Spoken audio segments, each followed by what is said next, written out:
Hey everybody, welcome to the Golf Club of Dallas. My name is Clay Winnell. I'm a PGA professional, and this is a pitching and bunker clinic.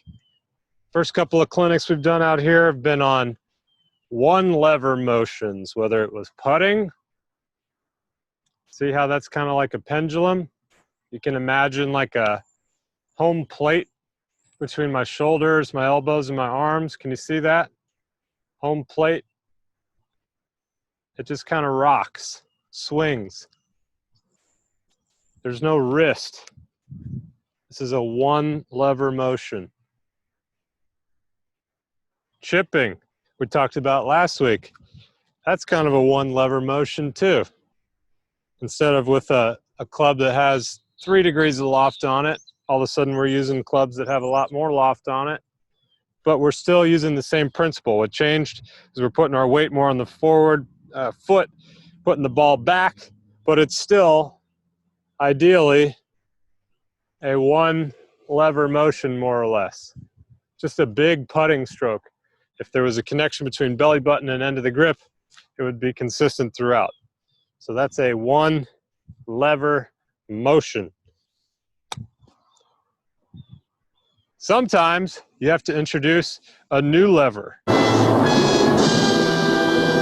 If you got a bunker in your way, if you got to chip it over a wall, if you got to chip it over water, you're going to have to send it up in the air, and you're going to have to change your setup a little bit. First major change in your setup from a chip to a high pitch shot is you're going to want to put your ball position slightly forward to center. Instead of leaning the shaft forward a little bit like we do in chipping, we're going to have the shaft pretty neutral, straight up and down. Ball position forward off of the left toe, shaft straight up and down. And you can start out with just a little gentle hinge in the wrists. In general, people have way too much wrist hinge, and then they have a lot of speed that they have to manage coming down to the ball, so they decelerate through the hit, and it's just an inconsistent motion. It's better to only create as much energy as you need, and that's why I like this impact ball. Get these bad boys online. One of the best training aids out there. So if you're ready to start pitching the ball more efficiently, if you're somebody that has a lot of hands and it's just kind of an inconsistent motion, set yourself up with a little station like this. I've got an alignment stick pointing more or less straight at my target. This helps a couple ways. It helps us visualize, but it also helps our path not be too in to out, not too out to in. You're going to want to just trace down your alignment stick line, and you'll see how the yellow and blue kind of bisects my body. See how it kind of, you can see more yellow, more blue, more yellow, more blue, but it's not like I'm going like that. Your arms are still kind of riding on top of your pecs. And to start, there's just going to be a little wrist hinge. You don't need a monster driver style wrist hinge. So kind of start with an open club face, ball position forward, weight slightly forward, shaft straight up and down. And then with this impact ball, just play with a tiny bit of wrist hinge, if any at all, to send it a little bit higher. And my good friend, PGA professional Gus Barchers, gave me one of the best cues I've ever heard for pitching, something that I never thought about. He talked about palm down, palm up. So for a right-handed player, your right hand halfway back is going to feel like it's palm down. Halfway through, it's going to be palm up. But did you see what happened there? Look what happens to my arm in relation to my body as it turns. Palm down, palm up. Palm down, palm up. You can see where that impact ball is there. We're all turning together. So as you come in here and you start to work with your alignment stick, you've gotten some good reps feeling kind of, I feel like a little robotic. I still have feel, but that impact ball helps me feel sort of the fulcrum points around which I'm supposed to pivot. But now I got nice and greasy tracks and I can just keep the train on the tracks. Now my job is just to get some control over the face as I turn like that by thinking palm down, palm up. Let's try a few. Palm down, palm up. A lot of people get into trouble with pitching and they can't get the ball to stop because the club is in the process of closing through the hit. So a lot of people open up the club face. That's a great way to start. They roll that club back. Where's that palm? That palm's up, and then they go palm down. Palm up, palm down. See how they're in the process of closing? If you want to start hitting some skinny little nippers, you're going to want to start thinking about palm down, palm up. Ping pong players can remember this little action. If you want to hit a cut shot, you go palm down, palm up. Whoosh. Whoosh. Whoosh. You know what I'm talking about. If you want to hit a slammer, you're going to go the other way. Boom. Where's that palm? Bam. Palm down. Palm up, palm down. That's going to be in the process of closing the club. We're going to be going here to there, as opposed to here to here. We can hold a teacup on this like a proper British gentleman. If we roll it, we're going to spill the tea. Nothing good happens when you spill the tea. Besides the birth of the greatest nation, palm down, palm up, baby. Oh, don't go in. Okay. I've tried reverse psychology on the golf ball for years. It doesn't help. You want to think about cutting the legs out from underneath the ball as opposed to pinching the back of the ball like you do in chipping. That's why I gave myself a princess lie here. It gets tougher off of tighter lies. But go ahead and do yourself a favor while you're learning how to pitch. Give yourself a perfect fluffy lie. Set it up, down grain ideally, where the grass is shiny going that way. That would be down grain. If the grass is dull green coming this way, you know you're into the grain. That's going to be more difficult. So set it up on a nice perch like this, and just imagine we're going to cut the legs out from underneath this thing. Remember, like in Ghostbusters, when Bill Murray pulls the tablecloth out and says, "I've always wanted to do that." Wait. I've always wanted to do this. And imagine that your flat, open club face is the tablecloth, and you're just going to yank it underneath the golf ball as fast as possible. Cut the legs out from under it. Palm down, palm up. Here we go. Out of the bunker. We're not hitting the ball. Those last few, we've been cutting the legs out from underneath the ball, but we're still hitting the ball. All of a sudden here, we're in the bunker. We've gotten a lot of rain here at GCOD, and so the bunker's really packed in tight. So one thing right off the bat, just sort of bunker theory, if you're in a very firm bunker, you can compensate by standing closer to the ball. Why would you stand closer to the ball? Well, you're going to get a little steeper. And what does steeper do? Steeper helps you pulverize this firm ground. So you're going to create sand.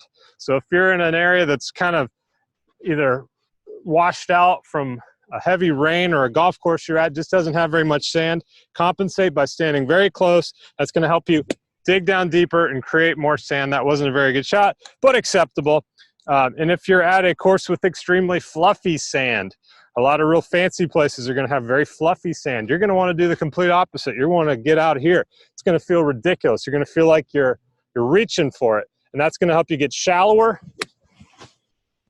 and take just a little bit of sand. But since we're very firm packed there, that club is skipping very shallow like a skipping stone well behind the ball, and then it skips up and hits the equator of the ball. That ain't going to work out of firm packed bunker sand. So you're going to stand just a little closer. We're actually hitting behind the ball, and some of the same principles apply out of the bunker. We're going to talk about palm down, palm up. We still want that club to be in the process of opening through the shot, Nothing's changed there. The ball position, we still want it to be far forward. Why do you want it to be far forward, Clay? Well, if we imagine this thing as the pendulum of a clock, tick, tock, tick, tock. There's a bottom point of a pendulum. And if with a golf club, our bottom point in theory is where the golf club is going to strike the ground. So if we put our ball position forward towards our left toe and we let this thing tick tock, it's probably going to bottom out about where our sternum is. So my sternum is behind where the ball is. So what does that mean? Well, that means the club is going to hit the ground before the ball. And I'm not trying to hit the ball out of a bunker, so that makes sense. I'm going to hit behind the ball. I'm going to create this little pocket of energy that's going to lift the ball out of the bunker. We're not actually hitting the ball itself. So part of the deal when you're hitting out of a bunker like this is you're losing energy in the ground, as opposed to grass that doesn't have very much friction, except if you got a really heavy US Open style rough, you're going to see those guys hack and that club just gets stopped down to nothing. But a normal golf course, Bermuda grass, it's a little wispy. It's going to restrict you a little bit. But a bunker, you're going to lose a lot of energy in the sand. So that's the biggest difference between pitching and bunker play. Besides a little bit more wrist hinge out of here, the reason for the more wrist hinge is to create a little bit more speed. You're going to feel like you're almost swinging like 75, 80%. You're going to have to create a lot more speed than you think you do. Ball position forward, club face wide open. We're trying to hit behind the ball, and we're going to create a lot of speed out of here. You're going to want to think about whoosh, striking a match. Remember, like getting a matchbook and then getting a match on the edge of it and going psh. And one time, one of my parents' friends told us this cool little TIPEROOSKIE. Did you know that traditionally British gentlemen would strike their match towards them to light their cigar or pipe, and British ladies would strike it away to light a gas stove? How about that for a little gender role assignment there? You know, you can do whatever you want these days, but that was how they did it back in the day. Long story short, strike a match out of the bunker. Keep the speed up, baby. You want to strike it out. All your energy is lost in the sand. You got to keep it moving. Most of y'all that struggle out of the bunker, it's a petrifying fear. We got the club face closed because we just want to figure out some way to hack it out. That's a lot of effort, but you're just not using the club right. Another part of the club that you need to become aware of, other than your shaft position and the club face, is the bounce of the club. So we've got an open club face out of the bunker. A lot of people are coming into the bunker like this, even sometimes like that. It ain't gonna work. I want you to imagine the bottom of this club. Ooh, we got water spraying everywhere. I'm gonna stay out here. I want you to imagine the bottom of this club trying to be a skipping stone against the top of a river. All right, so what's gonna skip better?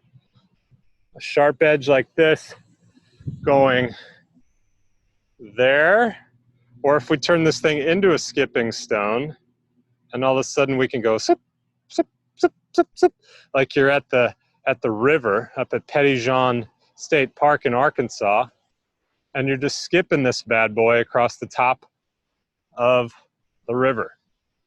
Subtle difference. Setup, are we going to want to set up like this? Or are we going to set up like this? See the difference? That's going to skip. That's going to dig. Set that bad boy open. Ridiculous amount of loft. Crazy. 90-degree wedge. Ball position forward. Strike a match. There we go. Plugged lies. A lot of times you're going to get a plugged lie in the bunker. Fear not. Sometimes you're totally hosed if you get plugged in the lip of the bunker. You know, usually if you've hit it there, you've either gotten unlucky or you hit a pretty bad shot. So, you know, sometimes you win, sometimes you lose, as they say. But if you got a plugged lie in the middle of the bunker, you got a couple of options. First option is to shut this bad boy down like a shovel. So we were just talking about something that skips, like a skipping stone. Whee! What's the opposite of a skipping stone? a super shovel, right? So we're gonna shut this thing down extremely so this club can, boom, dig down into the sand like a spade. We're digging for gold. See that? Can we see that? Ball position a little bit back. Weight forward. You're really gonna lose a lot of energy in the sand this time. You're probably gonna wanna aim a little bit further right to compensate for how much this club is shut down. But with the proper technique, this is gonna pop out and roll forever because the grooves are never interacting with the ball. We're just propelling it forward. It's gonna kind of knuckle out. It's not gonna have any backspin, and it's just gonna hit and roll.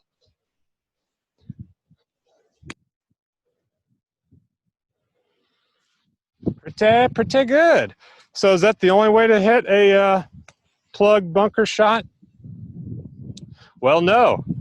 My former boss and current amigo, 6-time PGA Tour card earner, Brad Lardon, got through Q School 6 times. That's pretty good, huh? If you're into that kind of thing. He said you can also open this bad boy up maximally and just hack down behind it. But that requires a ton of strength and it might be extra hard out of the bunker. But in theory, this is gonna produce something that's closer to a normal bunker shot that's gonna come out high and have some sort of stop on it. You saw how that one landed in the fringe and rolled out like 12 feet. Let's see if we can visualize in our mind's eye how we can fit this club underneath the ball. So I'm gonna open this bad boy wide open. We compensated for a shut one by aiming right. So if I'm wide open, I'm gonna wanna aim way left. I'm gonna put the ball position back. That way I'm really chopping down behind it. Wide open club face. And in theory, this should come out a little higher and perhaps stop a little bit softer. Let's try.